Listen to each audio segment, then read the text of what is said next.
Hello, class. Oops. So I got an iPhone 11, and it's recording really well. It's got some real quality stuff. So today we're going to be learning about stream velocities and this thing called carrying capacity. So just to get into it, the main point behind this entire section of learning is to understand that the faster water moves, the bigger the stuff it can carry. And when water slows down, when it goes from fast on a steep slope to slowing down onto a gradual slope, when it slows down, it can't carry as many things. So the thing that I like to imagine is we've all had sand on our hands at some point. And sand is almost impossible to wipe off, right?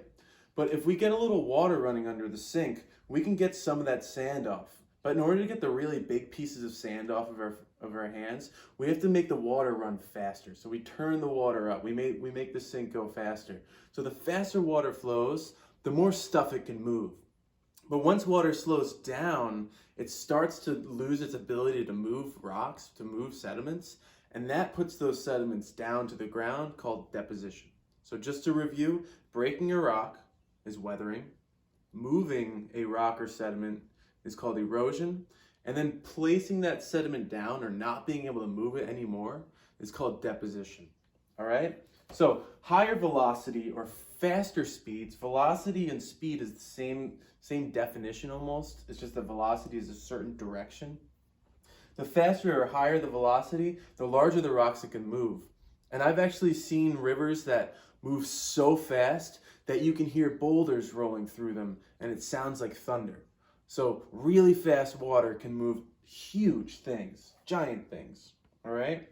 So looking at this here, you can see that this water is flowing really fast, and this water is not flowing so fast. From that, I can tell you two things. This is probably a steeper slope, and the slower moving water is probably more of a gradual slope. Also, the amount of water flowing out of this, there's a lot more water flowing out of this. Come on, you kidding me?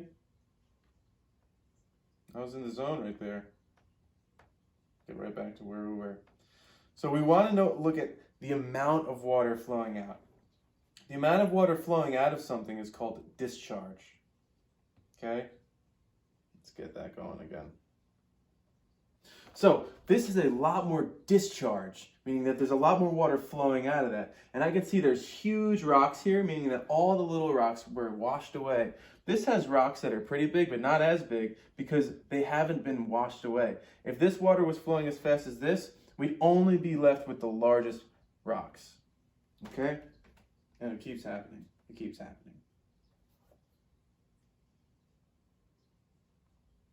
It's all right.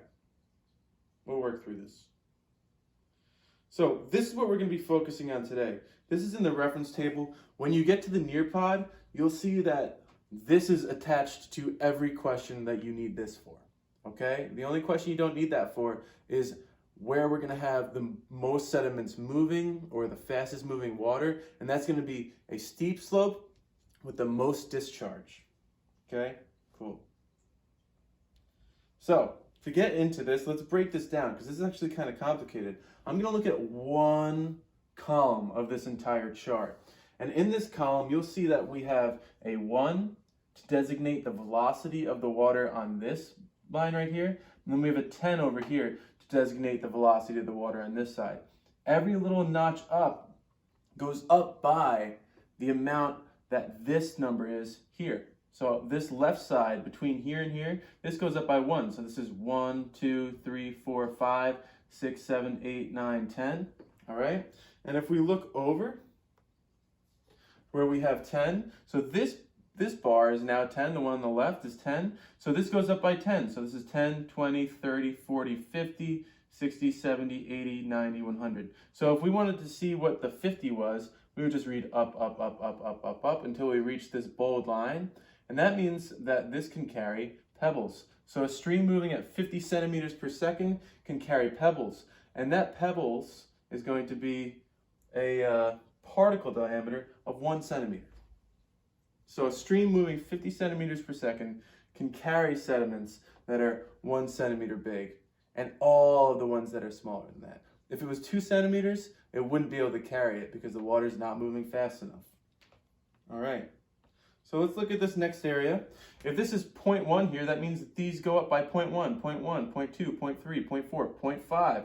So a stream moving at 0.5 centimeters per second can carry sediments about, where is that dotted line? 0.01, 0.001, 2, 3, 4, 5, 6, about 0.006 centimeters. So hopefully this is starting to make a little sense. And this is going to break down all those little things for you. But let's try out some practice problems. This may make it a little more realistic. So this is actually a question straight out of the Nearpod. What is the particle diameter? So we're looking for particle diameter. What is the particle diameter? If we look at this page, particle diameter is on the left side. So that means our answer is going to be somewhere here. Okay? If they ask you what is the stream velocity, that means our answer is going to be somewhere along the stream velocity. So let's get back to that question. What is the particle diameter of the largest sediment in a stream if it is moving at a velocity of 1 centimeter per second? So it's asking you to find the particle diameter, and it gives you a stream velocity of 1 centimeter per second. So you see this bold line that travels up? That is where your answer is going to lie. You just have to look at this chart to find that. So what are we asked for? Particle diameter, and what are we given? Stream velocity of 1 centimeter per second. So we're going to be looking up from the 1, up, up, up, up, up, and then we're going to just read right over towards particle diameter, because we're asked, what is the particle diameter? If we see this right here, we have 0.01 here. This next one up is going to be 0.02.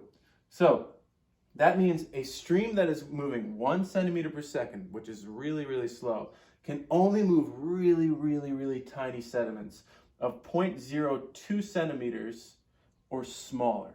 So that means it can carry the smallest sands, all silts, and all clays.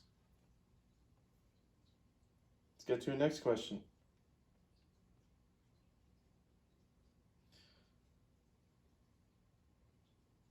All right, let's try this one out. This is a little more complicated. If a stream has a velocity and it changed from 50 centimeters per second to 5 centimeters per second, describe the change in the discharge of the stream and what size sediments can no longer be carried by the stream. So if we're moving from 50 centimeters per second to 5 centimeters per second, what happens to the amount of water that's coming out? That's what discharge means. What happens to the amount of water coming out of the stream? So if it's going from fast to slow, that means there's less water coming out of the stream. So the amount of discharge decreases, slows down, less water comes out. What size sediments can no longer be carried by the stream? So if we're moving from 50 centimeters per second to 5 centimeters per second, we need to look at the chart at 50 centimeters per second and compare it to 5 centimeters per second. So if I read up from 50, that means I can carry the small pebbles, all sands, all silts, and all clays. But if we move to 5 centimeters per second and we read up, up, up, up, up, up, now I can only carry some sand, right? Not all the sand, some sand, all silts, and all clays. So what got dropped? All the pebbles got dropped, and the largest sand was dropped. The small sand can still be carried by 5 centimeters per second.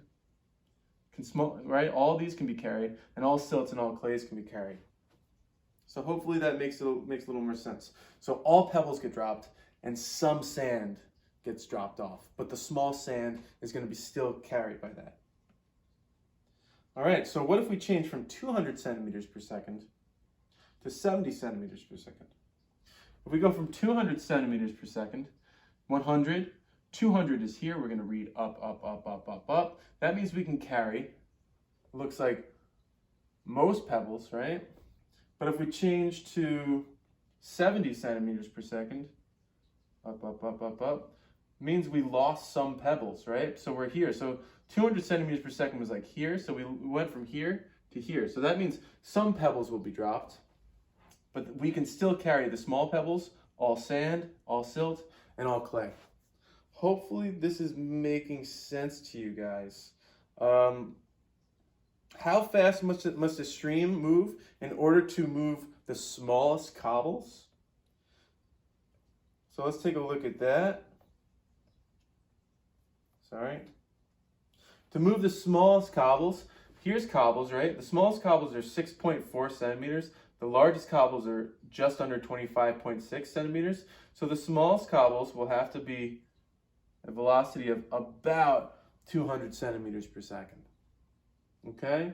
So a stream will have to be moving pretty quick to carry something about this big. All right?